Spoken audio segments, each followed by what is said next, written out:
इस वीडियो में हम एक्सरसाइज 5.1 एनसीईआरटी मैथ्स क्लास 9 का क्वेश्चन नंबर 6 एंड 7 नंबर 6 है हमारा। In figure if AC is equal to BD then prove that AB equal to CD। अगर figure के अंदर AC इक्वल टू दिया हुआ हमें BD के, यानी कि ये हिस्सा इस वाले हिस्से के इक्वल दिया हुआ है अगर, ठीक है ना, तो हमें क्या प्रूव करना है? प्रूव करना है AB इक्वल टू CD। तो यहां पर सबसे पहले गिवन लिख लेंगे। गिवन में हमें दिया हुआ है AC is equal to BD, ठीक है। उसके बाद प्रूफ क्या करना है? प्रूफ करना है हमें AB इक्वल टू CD, ठीक है। और अब आ गया प्रूफ, ठीक है। तो प्रूफ में हम क्या करेंगे? आप ये देखेंगे ये AC जो है, AC यहां से यहां तक की ये वाली AC ये किसे किसे जोड़ के बनी हुई है? तो AC इज इक्वल टू हो जाएगा AB प्लस BC, ठीक है। ये AB प्लस BC को जोड़ के बनी हुई है, ठीक है। इसी तरीके से ये BD किसे जोड़ के बनी हुई है? BD बनी हुई है आपकी BC प्लस CD को जोड़ के, ठीक है। अब हमें प्रूफ क्या करना है? हमें प्रूफ करना है AB,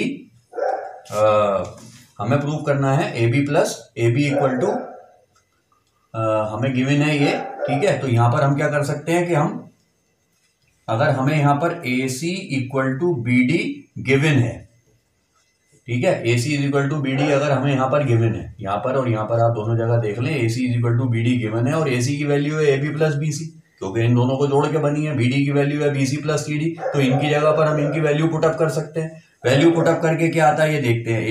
AC की जगह लिखेंगे AB प्लस BC, BD की जगह पर लिखेंगे BC प्लस CD, ठीक है। अब आप ये देखें कि AB तो रह गया इधर, BC प्लस CD ये इधर का रह गया, ये वाला BC हम इधर ले आए। जब ये आया इधर तो ये प्लस का BC माइनस का BC हो गया, ये प्लस का माइनस का BC आपस में कैंसिल हो गए और हमारे पास बचा AB इक्वल टू CD और हेंस प्रूफ। यही हमें प्रूफ करना था कि AB is equal to CD है, यानी कि ये वाली AB इस CD के इक्वल है। तो हमने करा कैसे? हमने करा ऐसे कि AC को किस रूप से लिख सकते हैं हम, और वो हमने देखा, वो था AB प्लस BC। BD को किस रूप में लिख सकते हैं? BC plus CD। AC is equal to BD given था, तो AC is equal to BD लिख दिया। AC की वैल्यू यहाँ पुटअप करी, BD की वैल्यू यहाँ पुटअप करी, ट्रांसपोज करके BC ले गए क्योंकि वो सेम थे, सेम तरफ करके उनको प्लस माइनस करके कैंसिल कर दिया। AB is equal to CD हमारे पास बच गया। तो ये हमारा हेंस प्रूव हो गया क्वेश्चन नंबर 6। हमारा Y is axiom 5 in the list of Euclid's axiom considered a universal truth. Axiom 5 जो है वो यूनिवर्सल ट्रूथ जो है वो क्यों माना गया है? और इसमें हमें एक नोट दिया हुआ है कि note the question is not about the fifth postulate. Fifth postulate के बारे में नहीं है, फिफ्थ एक्सियोम के बारे में है कि उसको यूनिवर्सल ट्रूथ क्यों माना गया है। तो एक्सियोम 5 क्या है? एक्सियोम 5 है the whole is greater than a part, ठीक है। तो इंट्रोडक्शन वाली वीडियो में जो है वो मैंने आपको जो है वो एक्सियोम और पोस्टुलेट के बारे में बताया है। आप उस वीडियो को देख के इन्हें समझ सकते हैं अच्छे से।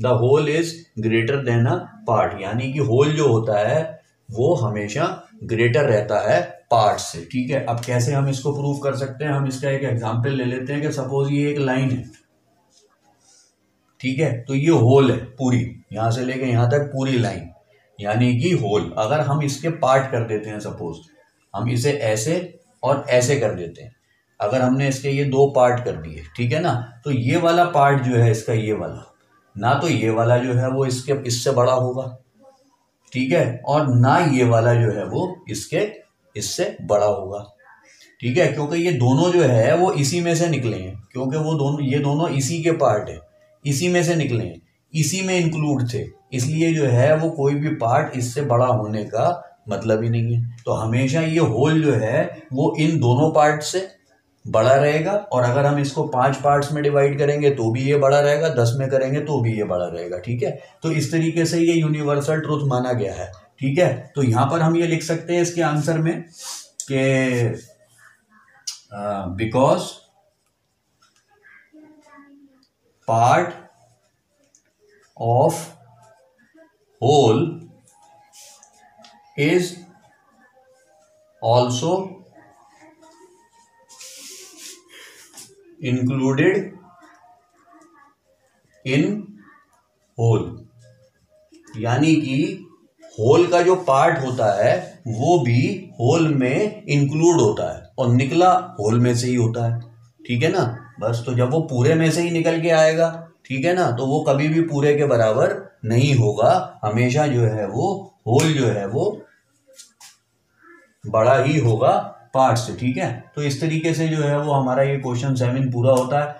ये एक्सरसाइज जो है वो 5.1 का लास्ट क्वेश्चन है और एक्सियोम 5 जो है वो यूनिवर्सल ट्रुथ कहलाता है। तो अब हम जो है वो इसके बाद अगली एक्सरसाइज 5.2 शुरू करेंगे।